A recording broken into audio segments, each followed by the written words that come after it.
he was out there with a quarter of black guys out there talking trash with him, and the rest of the fellas are sitting there going, hey, the boy bad, what can you say? You know, and I think what America saw in this guy was somebody who really didn't see race. If you put all of us in a room, you know, Magic, Jordan, myself, and Bird probably be the guy who walks out of the room at the end of the day. Bird. We had a three-point contest at the All-Star break, and Larry walks in and says, I hope all you guys in here are thinking about second place because I'm winning this. Excuse me? And he started shooting, and he just didn't miss. Larry was the originator of getting in your face and talking trash.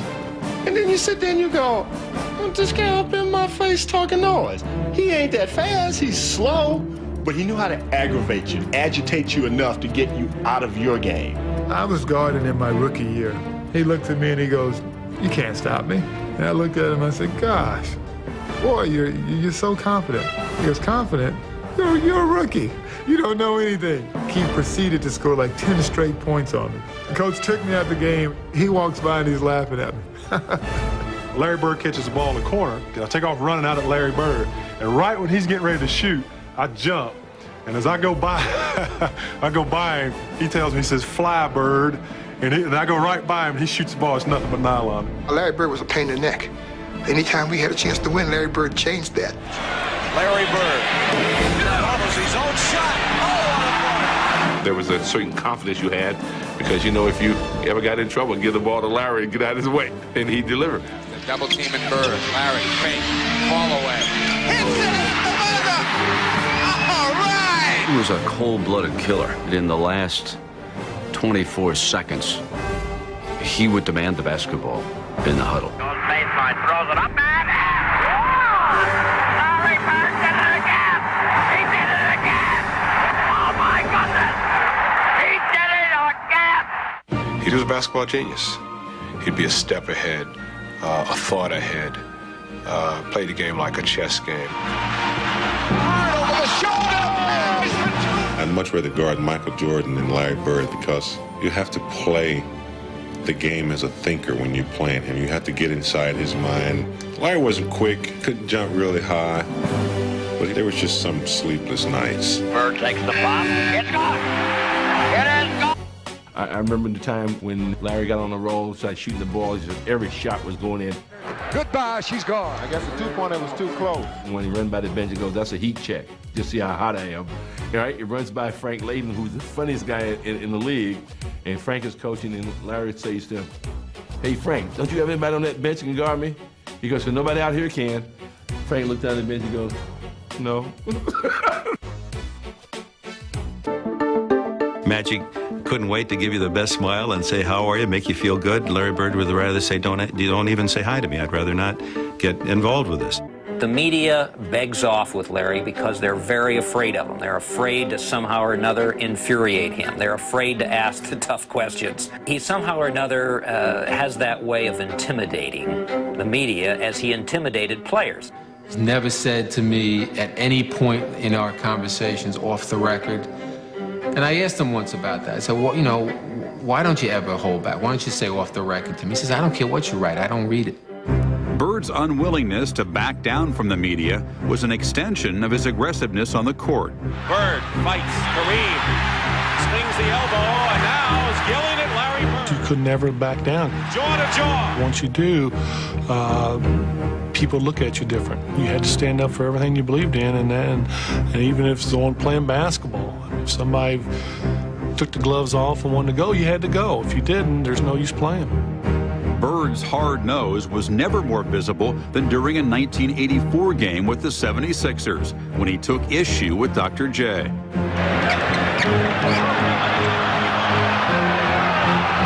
Larry was complaining to the refs, and I was complaining to the refs, and the next time down the court, he got in my face. I was up 38-6. That's how I summarize it. He wasn't out to play basketball for the money. He was out there to step up and win and look in your eyes and say to you, you can't beat me. The '84 Olympic team was playing an exhibition game against a bunch of pros. including Larry Bird, and they were in the warm-ups. And a ball bounced down from the college end of the court to the pro end. And Michael Jordan went down to chase it. The ball happened to be picked up by Larry Bird.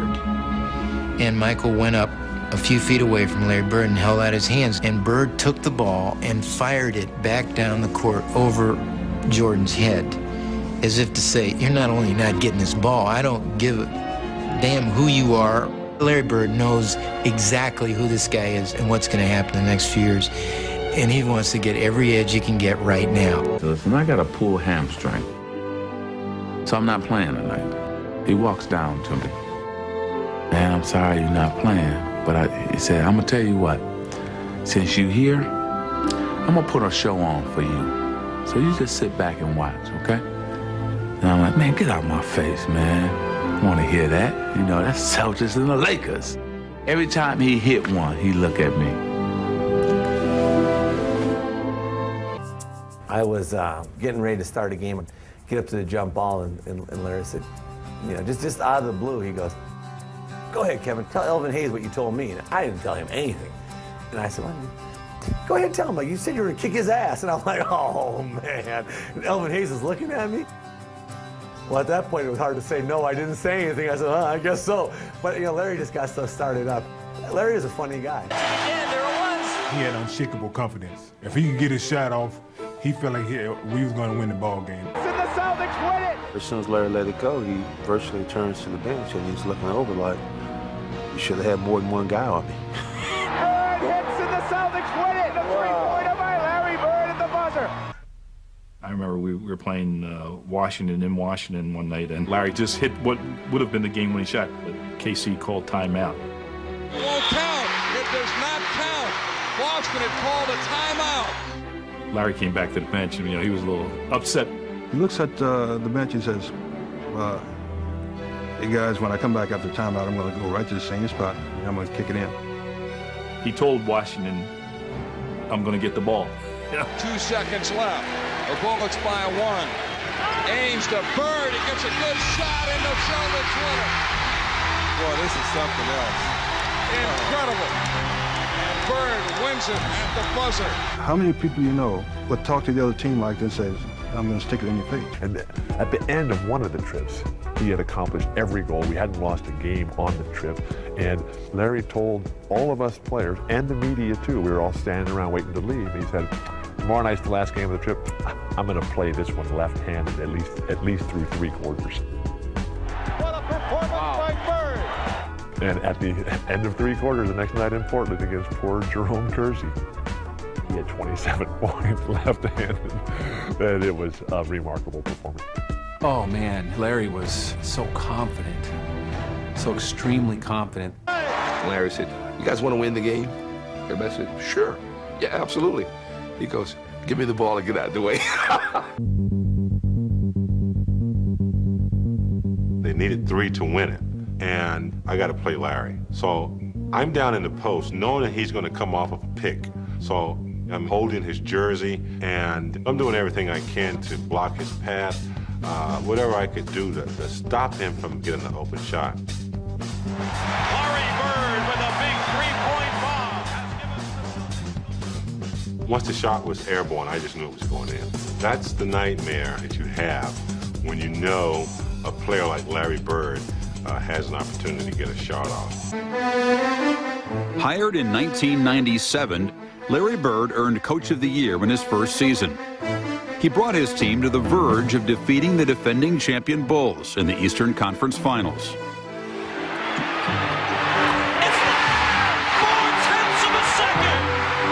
When the Pacers hit the shot, and Bird just sat there and did not move. To me, that was so Larry Bird. He was the one calm guy in the place. He's made so many last-second and heroic shots himself. I think he was more so thinking about the next situation. Ball game's over. Boston wins. We'd won the game, and he'd won it in almost spectacular fashion, which Larry could do. I said, Larry, how do you make all those shots? Just like that. He said, I do all that all the time.